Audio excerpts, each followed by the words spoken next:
Hello dear everyone, আসসালামু আলাইকুম। আজকের এই ভিডিওতে কথা বলবো ভোকাবুলারি ইমপ্রুভ করার 5 ডিফারেন্ট ওয়েজ নিয়ে। এবং অনেকেই আপনারা যারা আইএলটিএস প্রিপারেশন নিচ্ছেন কিংবা আইএলটিএস পরবর্তীতে করবেন কিংবা যারা ইংলিশ শিখছেন তাদের একটাই প্রশ্ন, সেটি হচ্ছে কিভাবে আমরা ভোকাবুলারি গুলো ইমপ্রুভ করব বা মনে রাখবো কি করে। সো যেমনটি বলছিলাম যে 5 different ways of improving IELTS vocabulary, specially এটা ফোকাস করেছে আইএলটিএস ভোকাবুলারির উপরে, বিকজ আমরা অনেক লার্নার আছে আমাকে রিসেন্ট টাইমে কোয়েশ্চেন করেছে যে কিভাবে ভোকাবুলারি গুলো মনে রাখবো বা কোথা থেকে ভোকাবুলারি প্র্যাকটিস করব বা কেমন করলে আমরা ভালো স্কোর তুলতে পারবো, বিশেষ করে আইএলটিএস স্পিকিং এবং রাইটিং এর ক্ষেত্রে। এবং সেম ভোকাবুলারি গুলো কিন্তু আপনাকে হেল্প করবে রিডিং বা লিসনিং এ। প্রথম যে ওয়েটি আছে, আমি বলবো ভোকাবুলারি শিখতে হবে কনটেক্সট থেকে। সো আমরা যেমন ছোটবেলায় ভোকাবুলারি মানেই হচ্ছে মুখস্থ করে ফেলা, লিঙ্ক ধরে, এবং এগুলো মনে থাকতো না, এবং আমরা জানিও না যে কোন কনটেক্সটে এগুলাকে ইউজ করতে হবে বা কোন সিচুয়েশনে এই ভোকাবুলারি গুলোকে ইউজ করতে হবে। So one of the best ways হচ্ছে স্পেসিফিক টপিক অনুযায়ী ভোকাবুলারি শেখা। যেমন ধরেন এনভায়রনমেন্ট, হেলথ, এডুকেশন, এই রিলেটেড অনেকগুলো ওয়ার্ড আছে। ফর এক্সাম্পল, এনভায়রনমেন্ট নিয়ে যদি কথা বলি, ক্লাইমেট চেঞ্জ, গ্লোবাল ওয়ার্মিং, এখানে আপনি যদি বলেন ডিফরেস্টেশন, এগুলো আসতে হবে। না হলে আপনি যদি বলেন গুড, ব্যাড, এক্সেলেন্ট, এগুলো দিয়ে কিন্তু ভালো স্কোর আসবে না। সেটা হতে পারে রাইটিং বা স্পিকিং।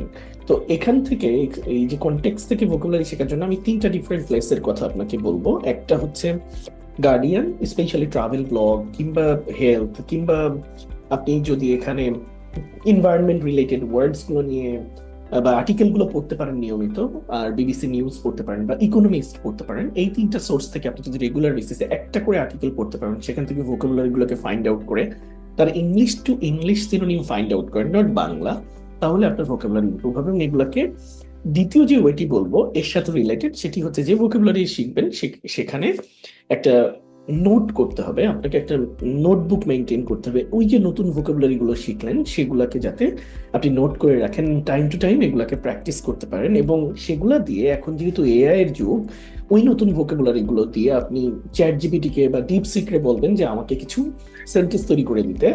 এবং আইএলটিএস এর ইউজ করা যায় বা বেটার সেন্টেন্স হয় 7 ব্যান্ডের বা 8 ব্যান্ডের, আপনি সেন্টেন্স তৈরি করতে বলবেন ওই ভোকাবুলারি গুলোর ইউজেস এর উপর বেস করে, এবং আপনিও চেষ্টা করবেন নিজের থেকে ওই ভোকাবুলারি গুলোকে ইউজ করে নতুন নতুন সেন্টেন্স তৈরি করতে। সো এইভাবে যদি আপনি মেনটেন করতে পারেন, আপনার ভোকাবুলারি কিন্তু আস্তে আস্তে ইমপ্রুভমেন্ট এর দিকে যাবে, এবং আমরা এটা অনেক বেশি পরিমাণ মনে রাখতে পারবো রেদার দেন ভোকাবুলারি মুখস্থ করার চেয়ে। আমরা যে 3 নম্বর ওয়েটি বলবো সেটি হচ্ছে প্র্যাকটিস সিনোনিমস এন্ড কলোকেশন। আপনার সিনোনিম সম্পর্কে সবাই জানেন, একই মিনিং ক্যারি করে ডিফারেন্ট ওয়ার্ডস, বাট কলোকেশন হচ্ছে right word in right place. যেমন আমরা বিভিন্ন এক্সাম্পল দিয়ে থাকি ক্লাসে, আমি খুব কমন একটা উদাহরণ দিয়ে থাকি যে আমাকে একজন এসে বলতেছে আমার খুব ঠান্ডা লাগতেছে, সো স্টপ দ্য এসি।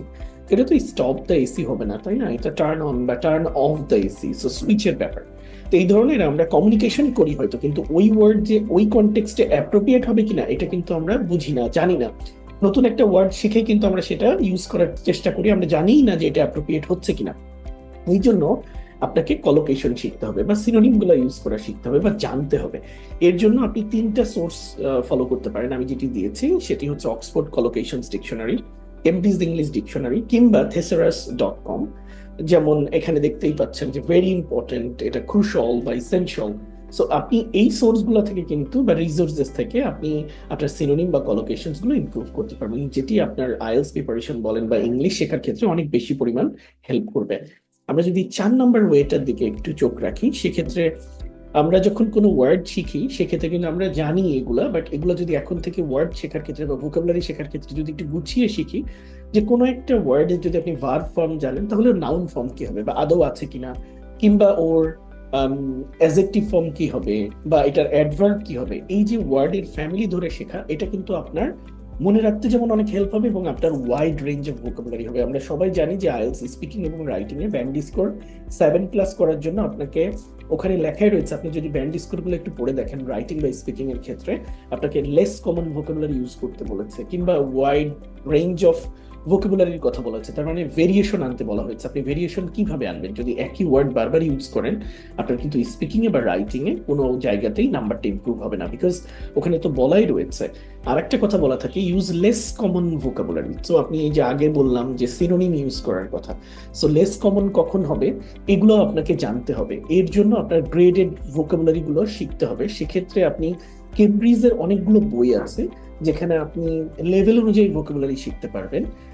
যেমন ব্যান্ড 6 থেকে 7 এর জন্য, ব্যান্ড 7 থেকে 9 এর জন্য এই যে গ্রেডেড ভোকাবুলারি, এগুলো যদি আপনি পড়াশোনা করতে পারেন তাহলে আপনার স্কোরও যেমন বেটার হবে এবং আপনার স্পিকিংটাও অনেক সুন্দর হবে।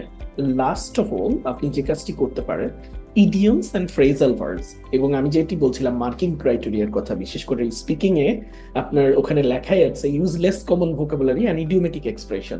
যেমন এখানে একটা এক্সাম্পল হিসেবে দেখিয়েছি, সবচেয়ে কমন আপনারা সবাই জানেন পিস অফ আ কেক। অনেক সময় বলে বলে থাকি বা শুনে থাকি ওভার দ্য মুন, আবার কেউ বলে once in a blue moon.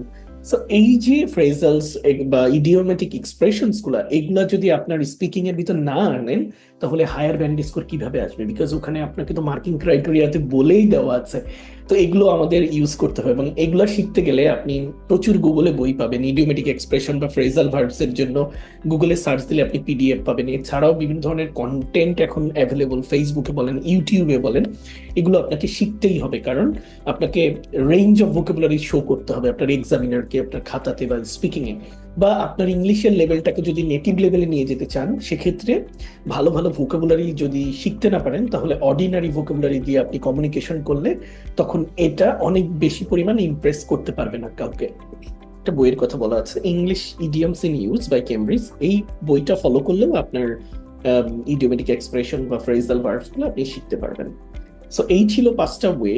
এগুলো যদি আপনি ফলো করেন রেগুলার বেসিসে ফর দ্য নেক্সট 2 মান্থস, আপনার আইএলস প্রিপারেশন যতদিন চলে, কিংবা 3 মান্থস, ততদিনে যদি ভোকাবুলারি ইমপ্রুভ করেন, এটা কিন্তু শুধু আইএলস এর অ্যাসেট না, পরবর্তীতে যে হায়ার এডুকেশনের জন্য বিদেশে যাবেন, ইউনিভার্সিটিতে লেখাপড়া করবেন, সেখানেও অনেক কাজে লাগবে। Thank you so much for watching this video.